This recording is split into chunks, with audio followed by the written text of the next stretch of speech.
Having been born in 1994, deep into what I believe to be the golden age of Nintendo, my first video game console was the Nintendo 64.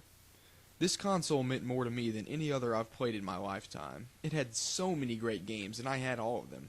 GoldenEye, Super Mario 64, the first 3 Mario Party games, Paper Mario, Donkey Kong 64, Kirby the Crystal Shards, Banjo-Kazooie, just to name a few.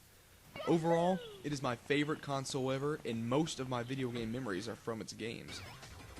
Though the system is greatly known for its iconic adventure games like Conker's Bad Fur Day and the aforementioned Super Mario and Donkey Kong games, what I knew it for more than anything was its racing games.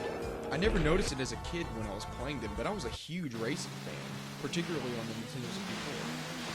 Here's a list of my top 5 favorite racing games on my favorite console, the Nintendo 64.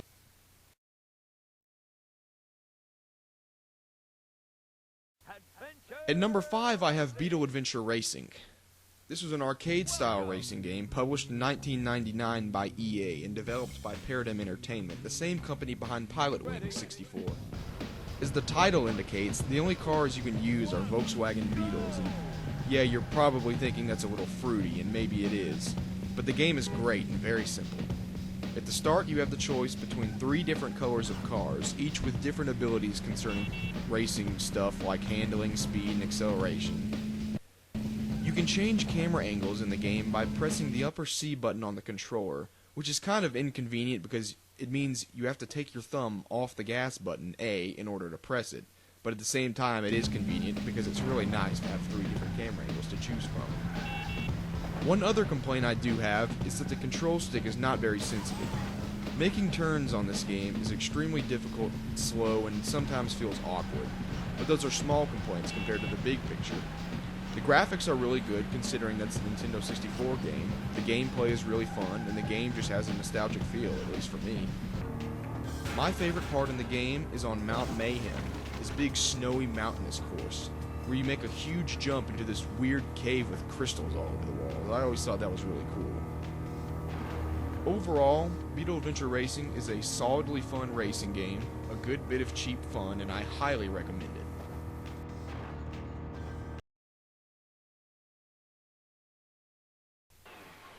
Not long after the release of Beetle Adventure Racing, the Nintendo 64 received this gem of a game.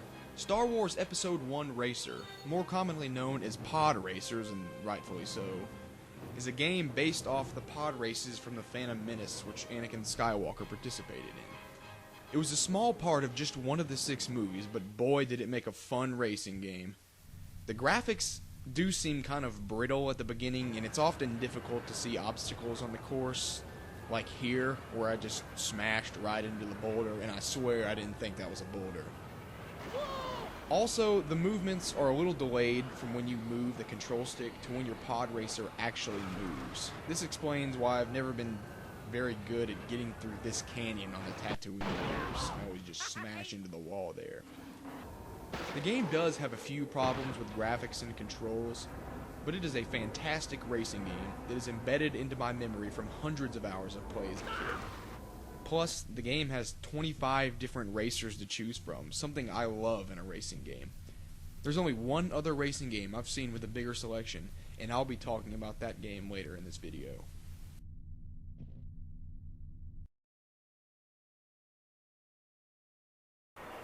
Number 3, Diddy Kong Racing. This is a game I never owned until recently. As a child, I went to daycare every day after school and played the hell out of this game, and I absolutely loved it. When you think of Diddy Kong, your mind often goes to Donkey Kong, who appeared in Mario's racing game, Mario Kart 64. So it always kind of confused me that Donkey Kong and his DK Country counterpart weren't in the same game. But you have to remember that both are property of Rare. In a way, I have always seen this as the Rareware racing game more than Diddy Kong Racing. Maybe they should have called it that instead. Regardless, this game is a boatload of fun. It's got a relatively small party of characters to choose from, who all appear to be having seizures on the choosing screen. Now, I'll be honest with you, I can't name most of these characters, but I can pick out Conker, Crunch, and Banjo, 3 awesome and very underrated Nintendo characters. In my younger years, I tended to think Mario Kart 64 was a better and more fun game because I actually owned it. But in all honesty, Diddy Kong Racing one-ups Mario Kart in that you can choose from driving a plane, car, or hovercraft in select courses. Though I thought these things were really awesome about Diddy Kong Racing, I just don't think it will ever be on the same level as Mario Kart. Which brings me to number 2. I have probably played Mario Kart 64 more than any other game in my lifetime. In my mind, there are forever embedded images of weekends full of sabotaging friends in first place with blue spiny shells and putting blood, sweat, and tears into night-long marathons of multiplayer chaos on Block 4. From the sound effects, to the music, to the scenery, to the downright, flat-out, pure fun, I can't say enough good things about Mario Kart 64, but at the same time, there's not a whole lot I can say about it. This game is fantastic and legendary in every way. There are so many awesome things about this game, and so many memories I have about playing it as a kid that I'm overwhelmed with nostalgia just recording gameplay for it. This game is, without a doubt, one of the best and most classic video games ever made. A true gem in the art of gaming.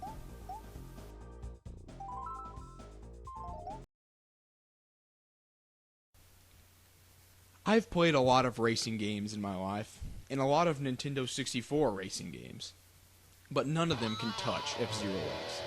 I absolutely love this game to death and beyond. The first thing you notice when you turn F-Zero X on is the ear-melting riff of a brilliant heavy metal soundtrack. When I first played this as a kid, I can't imagine what went through my head when I first heard it. It probably freaked me out. But oh boy, this game takes the happy-go-lucky feel of Diddy Kong Racing and the excitement of Beetle Adventure Racing and delivers them a falcon punch to the face. I said earlier that I was impressed by the Star Wars Pod Racing game's 25 choosable characters. Well, this is the game that beats it. F-Zero X has 30 characters to choose from, and they all have their own unique story and appearance. Though Captain Falcon is the face of the franchise, my favorite character is Samurai Goro, and here's hoping he makes the next Super Smash Bros. Game. F-Zero X does not screw around. On some courses, you can reach up to what translates to 1,000 miles per hour. F-Zero X also contains my favorite video game soundtrack of all time.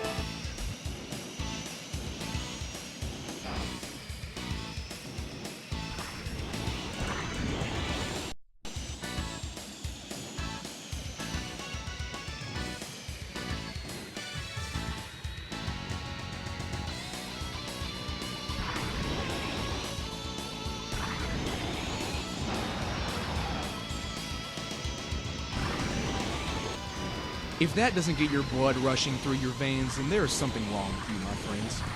The game also has a rather bizarre trophy presentation scene where the character sprites stand next to their cars as they rise up on pillars. I need not say how bad the sprites' graphics are, just take a look for yourself. A small price to pay for such a fantastic game. Questions, comments, suggestions, leave them in the comments, and thanks for watching.